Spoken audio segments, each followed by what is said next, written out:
မင်္ဂလာပါခင်ဗျာတဝေးစာအောက်ဘာမပေကနေကြိုဆိုလိုက်ပါတယ်ဒီနေ့ကျွန်တော်လုပ်ပေးသွားမယ် pick up by reading လေးရဲ့ခေါင်းစဉ်ကကြတော့ပေါ့နော်ကိုကအရင်ဘဝတုန်းကဘယ်လိုမျိုးတည်ဆုံးခဲ့တာလဲပေါ့နော်နောက်ပြီးတော့တည်ဆုံးခဲ့တဲ့အကြောင်းရင်းကဘာတွေဖြစ်မလဲကိုကတရေတွေဘာတွေရောဖြစ်ခဲ့လားဆိုတာပေါ့နော် reading လေးလုပ်ပေးသွားမှာပဲဖြစ်ပါတယ်အဲဒီကြောင့်မလို့ဒီကျွန်တော်ကိုကပေါ့နော်ဘယ်လိုမျိုးသိဆုံးခဲ့တာလဲတရေတွေဘာတွေဖြစ်ခဲ့လားဆိုတာသိချင်နေဆိုရင်တော့ဒီ tarot reading လေးကိုနားထောင်လို့ရပါတယ်ပေါ့နော်ပိုင်း1 2 3ရှိတဲ့ကမှာကိုကြိုက်တဲ့ပိုင်းလေးတစ်ခုကိုရွေးချယ်ပြီးတော့ reading လေးကိုနားထောင်လို့ရပါတယ်ခင်ဗ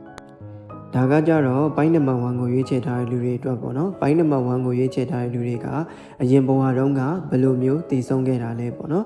ကိုတည်ဆုံးခဲ့တဲ့အကြောင်းရင်းကဘာဖြစ်မလဲနောက်ပြီးတော့တရေတွေဘာတွေရောဖြစ်ခဲ့လားဆိုတာကိုကျွန်တော်ကပြပြပေးသွားမှာဖြစ်ပါတယ်ပထမဆုံးအနေနဲ့ပိုင်းနံပါတ်1ကိုရွေးချယ်ထားတဲ့လူတွေအရင်ဘဝတုန်းကတည်ဆုံးခဲ့ရတဲ့အကြောင်းရင်းကပိုင်းနံပါတ်1တွေကပေါ့နော်အမြင့်တနေနေရာဘဝကနေပြုတ်ကျပြီးတော့တည်ဆုံးခဲ့တာလည်းဖြစ်နိုင်တယ်ဆိုတဲ့ပုံစံမျိုးလိုတွေ့ရပြီးတော့အစိတ်ရှိတဲ့အကောင်တစ်ကောင်ကအကိုက်ခံခဲ့ရတာကြောင့်လည်းဖြစ်နိုင်တယ်နောက်တစ်ခုကကျတော့အသားညိုတဲ့အမျိုးသားတဦးကြောင့်လည်းတည်ဆုံးခဲ့ရတာဖြစ်နိုင်တယ်ပေါ့နော်တေချာတစ်ခုကတော့ပိုင်းနံပါတ်1နေတည်ဆုံးခဲ့ရတဲ့အကြောင်းရင်းကဒီအပေါ်ကပြောခဲ့တဲ့အကြောင်းရင်းတွေတခုခုကြောင့်ပဲဖြစ်ပါလိမ့်မယ်ပေါ့နော်အဲ့ဒီကြောင့်မလို့ဒီပိုင်းနံပါတ်1ကိုရွေးချယ်ထားတဲ့လူတွေကဒီဘဝမှာဆိုရင်ပေါ့နော်အဲ့လိုအမြင့်ကြောက်တာအကောင်လေးတွေကိုကြောက်တာမျိုးတွေပါရှိလိမ့်မယ်နောက်ပြီးတော့ပိုင်းနံပါတ်1နေရပေါ့နော်အဲ့လိုတေဆုံးပြီးတဲ့နောက်မှာဆိုရင်အဲ့လိုနှစ်ပေါင်းများစွာပေါ့နော်ဒီလျှောက်သွားနေတဲ့အဲ့လိုမျိုးလေလွင့်တစီတကောင်ဖြစ်ခဲ့တဲ့ပုံစံမျိုးတွေလည်းတွေ့ရတယ်ပေါ့နော်အဲ့ဒါတွေပြီးတော့မှဒီဘဝကိုရောက်လာခဲ့တာပေါ့နော်ပိုင်းနံပါတ်1နေတေဆုံးတဲ့နေရာကလက်ရှိ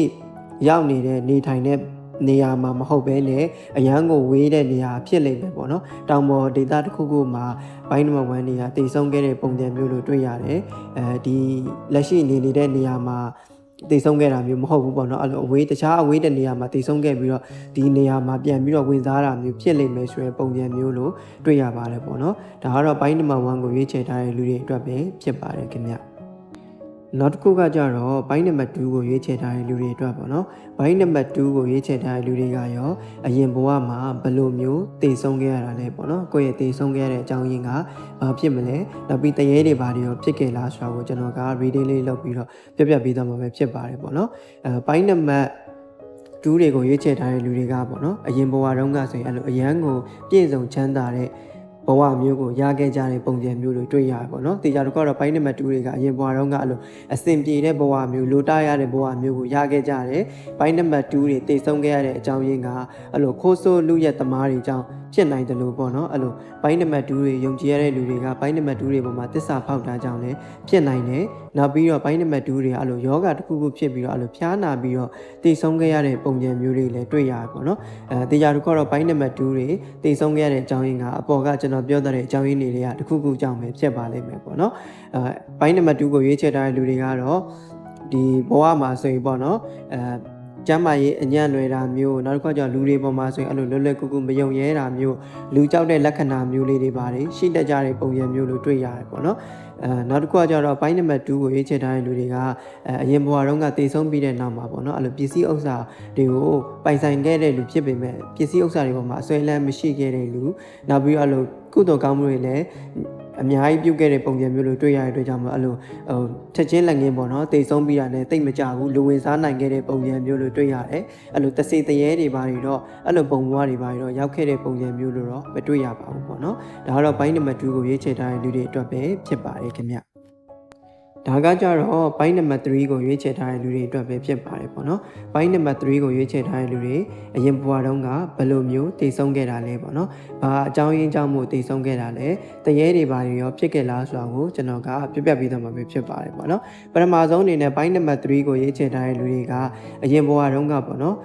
်တဘာဝဘေးရန်တွေတစ်ခုခုကြောင့်တည်ဆုံးခဲ့ရတာဖြစ်နိုင်တယ်ဆိုတဲ့ပုံစံမျိုးလိုတွေ့ရတယ်ဥပမာမီးလောင်ခံရတာမျိုးနောက်တစ်ခုငလျင်လေမုန်တိုင်းပေါ့နော်အဲ့လိုမျိုးနဲ့ပတ်သက်ပြီးတော့တည်ဆုံးခဲ့ရတာမျိုးဖြစ်နိုင်တယ်လို့နောက်တစ်ခုကကျတော့အဲ့လိုမျိုးလျှက်စစ်နဲ့ပတ်သက်ပြီးတော့ပေါ့နော်အဲ့လိုတည်ဆုံးခဲ့ရတဲ့ပုံစံမျိုးလေးလည်းတွေ့ရတယ်။တေချာတစ်ခုကတော့ဘိုင်းနံပါတ်3တွေအရင်ဘဝတုန်းကတည်ဆုံးခဲ့ရတဲ့အကြောင်းရင်းကပေါ့နော်နည်းနည်းလေးအဲ့လိုမျိုးဘယ်လိုပြောရမလဲ ခန္ဓာကိုယ်အရန်ကိုအဲ့လိုနာကျင်ခံစားခဲ့ရတဲ့ပုံစံမျိုးလေးတွေ့ရတယ်ပေါ့နော်အဲ့ဒီကြောင့်မို့ပိုင်းနံပါတ်3တွေကအရင်ဘဝတုန်းကဆိုရင်အဲ့လိုတိတ်ဆုံးပြီးတဲ့နောက်မှာပေါ့နော်ကိုတိတ်ဆုံးခဲ့တဲ့နေရာမှာပဲအဲ့လိုမကျွတ်မလွတ်ပဲနဲ့အဲ့လိုမျိုးတစ်စေတကောင်ဖြစ်နေခဲ့တဲ့ပုံစံမျိုးလေးတွေ့ရတယ်ဒီတရေဒီပါတယ်အဲ့လိုဘုံဘဝကိုရောက်နေခဲ့တယ်ပေါ့နော်အဲ့ဒီကိုတိတ်ဆုံးခဲ့တဲ့နေရာမှာပဲနှစ်ပေါင်းများစွာကျင်လည်ကျစားနေခဲ့ပြီးတော့နောက်ဆုံးမှာဆိုရင်ပေါ့နော်ဒီပိုင်းနံပါတ်3တွေရှိနေတဲ့နေရာကိုပေါ့နော်အဲ့လိုမကျွတ်မလွတ်ဖြစ်နေတဲ့နေရာကိုသာသနာပြု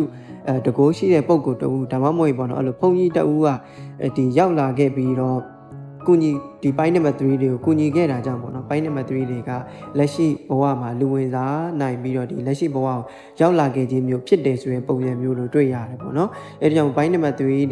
အနေနဲ့ဒီဘဝမှာဆိုရင်အဲ့လိုဘာသာရေးကိုပို့ပြီးတော့လုပ်သင့်ပါတယ်ပိုင်းနံပါတ်3ကိုရွေးချယ်ထားတဲ့လူတွေကဒီလက်ရှိဘဝမှာဆိုရင်ပေါ့နော်အဲ့လိုခန္ဓာကိုယ်မှာအမာရွတ်တွေအမတ်တွေပါတတ်တယ်ပေါ့နော်အဲ့လိုပုံစံမျိုးလေးတွေ့ရတယ်နောက်တစ်ခါကျအဲ့လိုမီးတွေတို့အဲ့လိုမျိုးဒီသဘောကဘေးအနေနဲ့ဆိုရင်အဲ့လိုကြောက်တာမျိုးအဲ့လိုမျိုးလေးတွေ